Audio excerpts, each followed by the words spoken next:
Okay everybody, Todd here, all things archery and shooting, and we're on part 2 of my 3-part video.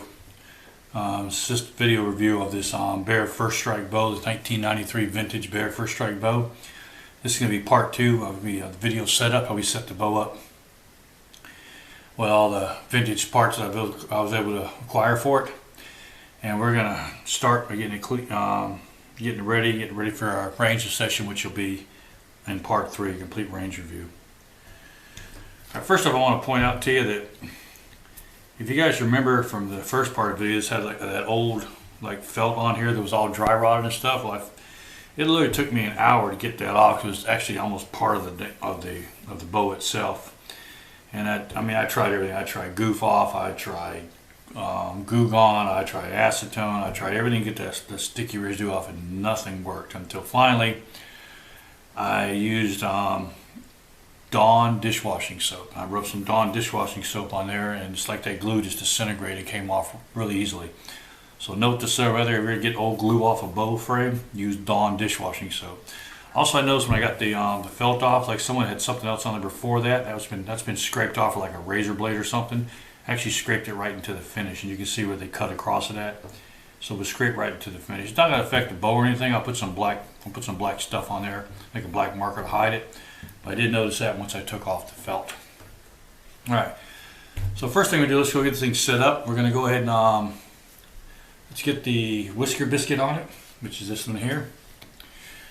These came out, I don't know, probably the same time this bow did, mid-90s, something like that. The whole idea of the whisker biscuit was supposed to be a lot less, issues on vein clearance. So let's go ahead and get this laid out. Okay. Alright, now let's just go in here now. It's been so long since I've used this thing, I don't really remember.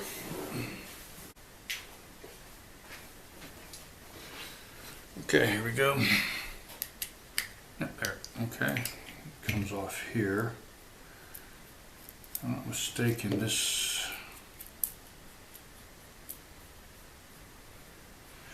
Again, it's been a while since I've used this thing, so I'm trying to wing this and figure it out by... So it's got to go like this. So this slides on it like this. Which way does it go in? I assume it goes like this. Okay. Like this here. And then this goes in here. And there we go.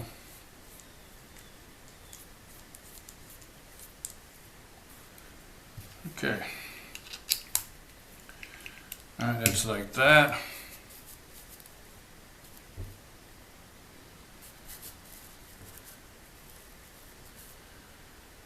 Alright. And then this goes on the back of the bow right here. So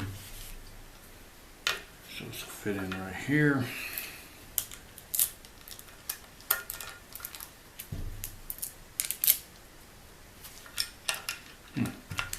Looks like that screw's not long. Let me see if I got another one somewhere. There we go. This will work. Yeah, much better. Okay. The thing about having these old bows, you gotta fish around for parts. So I found this old adapter we'll put in here now. If you notice that the bushing in there is kind of recessed, the threads don't come all the way to the edge. So we got to get this in there so it'll fit. All right, so let's get that in there. I should have put this in a bow holder, but it's kind of hard to do a bow holder.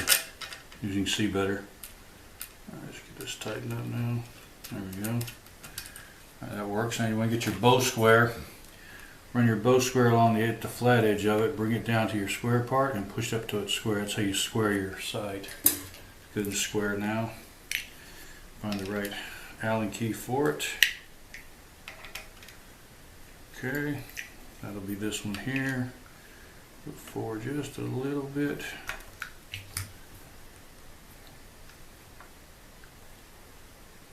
Okay, check it one more time. There we go.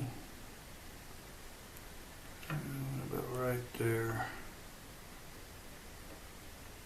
Perfect. Okay.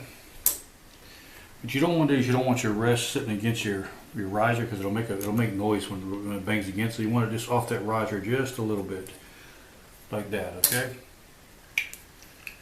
Tighten that up.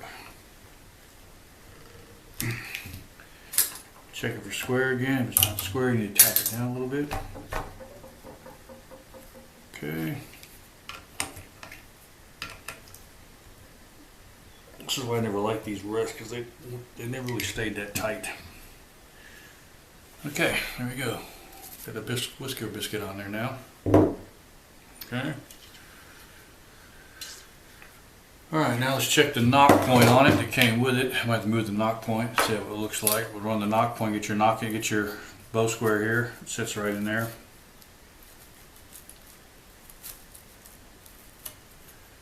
Okay, you want it sitting right on top of that. And that's sitting right, needs to be right about an 1/8 inch above where it needs to sit at. So, yes, that worked out good. It's sitting right on. Bring it down. Yeah, perfect. Okay. Alright. That's good there. Okay.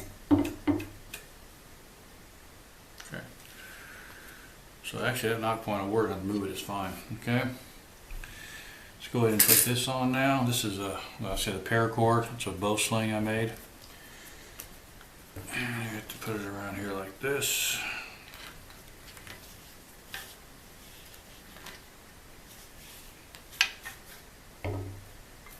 Okay.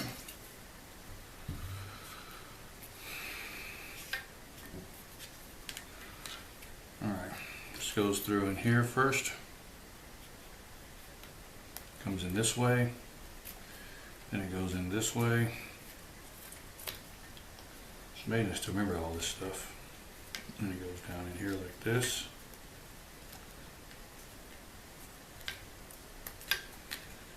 And then it clicks back into that spot right here. Just like that. Put our stabilizer on there.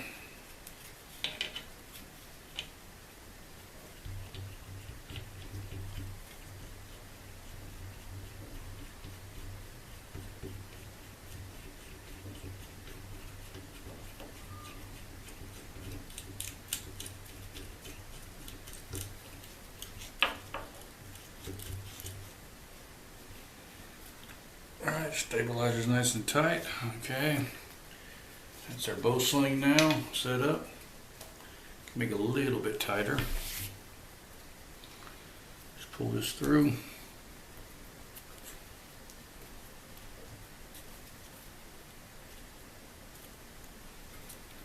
The whole trick of these bow slings, where you didn't want them real tight, but you wanted that way you weren't like over gripping the bow. You shoot the bow open handed. Which a lot of people prefer to shoot it back that way in the day. And with an open-handed hold, there's less vibration in the bow and less for the bow to move around on. And then you could just worry about the bow falling out of your hand. Okay, cool. All right, that works. Okay, let's get the sight on now. Okay. It's such an old sight. It has the old straight head screws for it instead of the regular Allen key ones. So.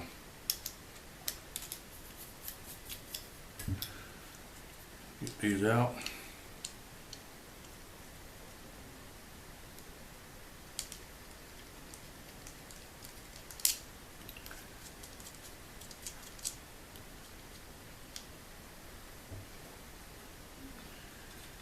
I like to chase my threads first to make sure they're going to fit right. So I don't want them like boogering up on me.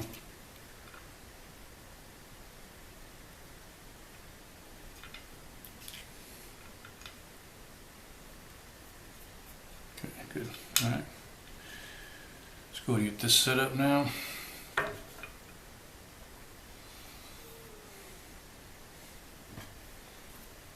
Another piece for a bow quiver.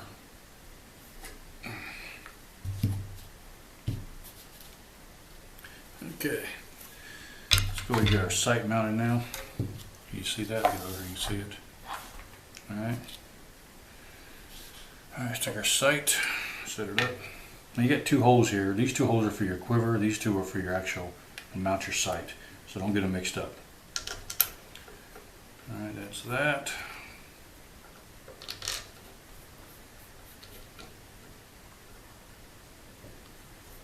we go.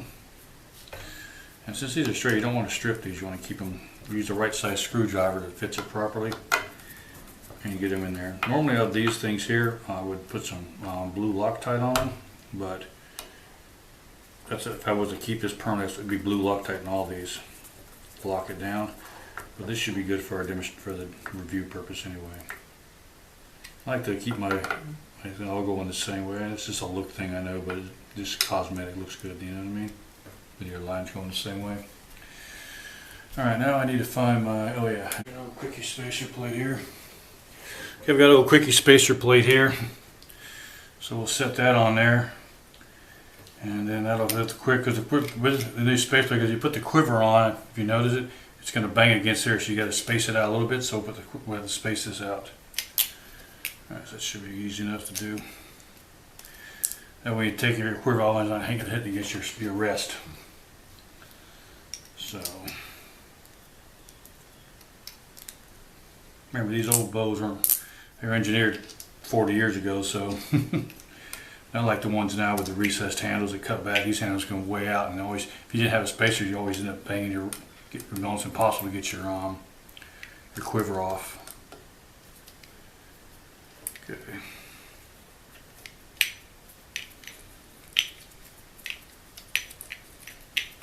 There we go, that's better.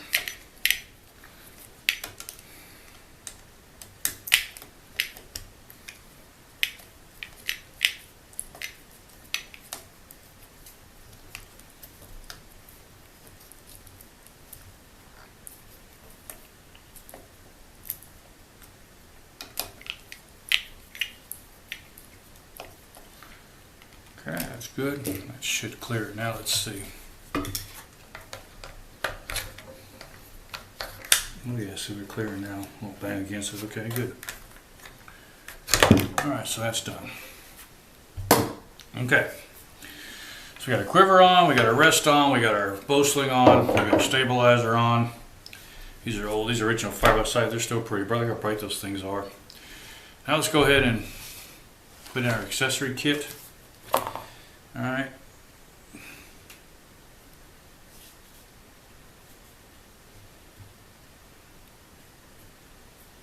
There we get Knox. I'm going to save off things so I can put that on later. I'll send that with the bow when I give it away, as you guys put it yourself, because everything on here, I need it right now. Just leave it as it is right now.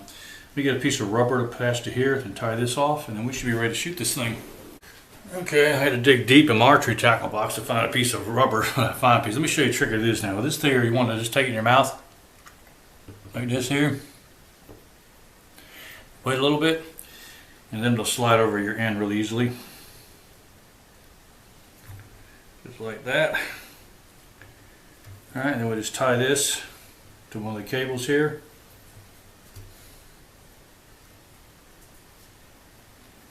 Just like that. There we go, and that's ready now, okay? Alright, this thing may have to be spun down a little bit, but that's okay. I can adjust it a little bit.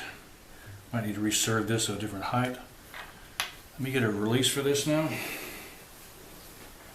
I mostly shoot traditional archery. I don't really shoot compounds anymore. It's been about 3 years now, so find my old archery gear is kind of fun. But this is an old Cobra type release I've had for years and years and years. We'll use this on here.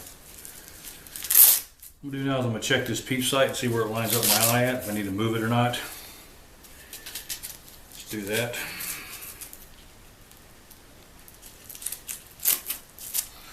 Okay, here we go.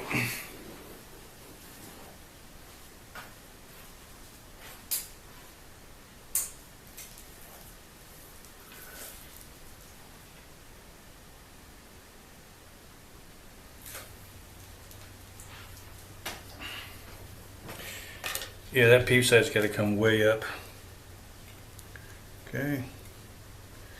We have to reserve this because the serving's not holding anymore. We're going to have to bring this peep sight way up. So let's try that there.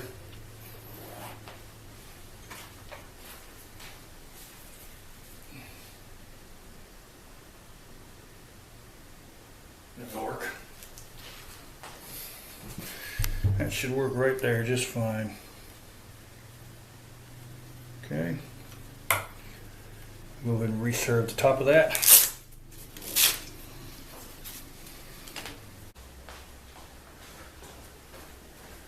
All right, a lot of you are probably saying, well, I'm not taking this old serving off and redoing it. Well, the old serving's fine, just a little bit loose from age. So I'm going to do is I'm going to take some of this fletch fuse here, okay? Just going to put a drop right there between the string and the serving.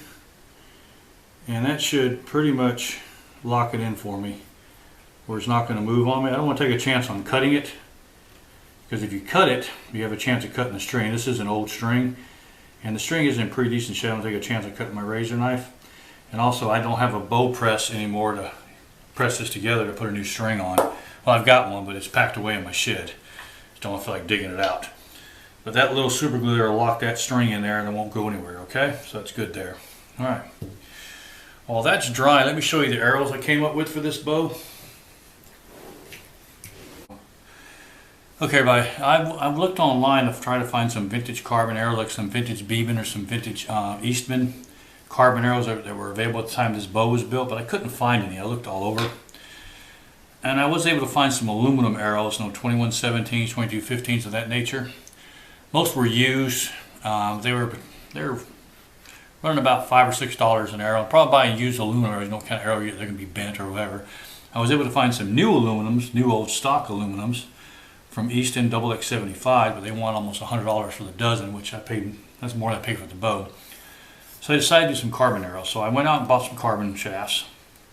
These are going to be this carbon shaft and these carbon shafts. They're two different weights. This one here is going to be the IBO rating, which we're going to set that bow at 70 pounds, 30-inch draw, which these are a 30-inch arrow. Okay, actually 31 counting the tip. So, and we're going to shoot this bow at a 70-pound draw weight, like the IBO rating. See what the IBO in this bow is, how it compares to the newer bows. I think you'd be surprised how fast this bow is. This arrow weighs 350 grains exactly. Okay. I mean, I worked it out where it came out right at just 350. Double check it, make sure. Yeah, 353. Okay, so it's about 3 grains over. So this is 353 grain arrow. Okay. This arrow is for the AMO test we're going to do. Now remember, AMO rating is a 60-pound bow with a 30-inch draw, 540 grain arrow. And this arrow comes out to 539 grains. This is again a 30-inch arrow plus 1 inch for the tip, so 31 inches, but 30-inch shaft itself. Okay, and this arrow is exactly 540 grains. There's on there 539. Okay, so almost 540 grains, 1 grain off. Okay, and we use this to test the AMO rating. Okay, these are both carbon. I built both these arrows. They both got the same straight fletch. 4-inch feathers on them, same as this one. All right, we're going to test the bow on both of these, see how it performs. Okay. Remember, the AMO rating in this bow is around 217 feet per second. The IBO rating, I bet it's going to be probably around 230, 240. I'm curious to see what it's actually going to be at, because I mean, we're going to crank the bow up to 70 pounds, shoot this arrow, 350 grain arrow, see what we get, and then we're going to crank it back down to 60 and shoot this 540 grain arrow, see how it compares. All right. All right, and what I'll do is once we finish part 3, remember in part 3 I'm going to be doing the range review on this bow. It'll be the next part. Also, if everyone listening before, like I said in the first video, if you leave comments down below for me, everyone that leaves a comment is going to go into a drawing. Okay, as long as these 3, part 1, part 2, and part 3, each part hits 1,000 views each, I'll take the comment. All the people that write the comments in part 3 in my comments section, just simple, just in the comment section you can say hello, you want to do it. As long as you give me a comment down there, I'm going to put you into a drawing. We're going to give away this bow with a dozen arrows, and I'll give you a choice which ones you want. You want the lighter weight arrows, you want the heavyweight arrows. Let me know what you want, and I'll give that away to you for free to my subscribers. All right, but you got to be a subscriber and you have to leave a comment, and it has to be 1,000 views per part. Okay, that's the caveat on this test, but I think we can do that. So alrighty, well, this has been part 2 with all things archery and shooting. This is the part 2 review of the Okay, this has been part 2 of the Bear First Strike compound bow review.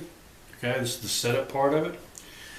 Part 3 is going to be the range review. Be sure to look for that. All right, I want to thank you guys for watching. I want to most probably thank you for your support, and I want to just I mean, my channel is growing. I want to thank everybody. I'm looking forward to doing more videos for you. There's some other video you want to see me do on some old vintage bows or something, whether it be recurve, compound, longbow, whatever. Let me know. If you want to see a review on a crossbow, I'm going to be doing some reviews on a crossbow too. Let me know what your thoughts on doing some crossbow reviews. All right, so be sure to look for part 3, and don't forget about the contest. After part 3, the contest will go till September 30th, and once September 30th, I'll do a drawing, and I'll send this bow out to whoever wins it from the comment section. Be sure, but remember, you have to leave a comment, you have to be a subscriber, and there has to be 1,000 views on each of the parts to qualify. All right? Well, until next time, guys, it's been Todd, All Things Archery. Look for part 3 coming up soon, and I want to thank you guys for watching. Ciao.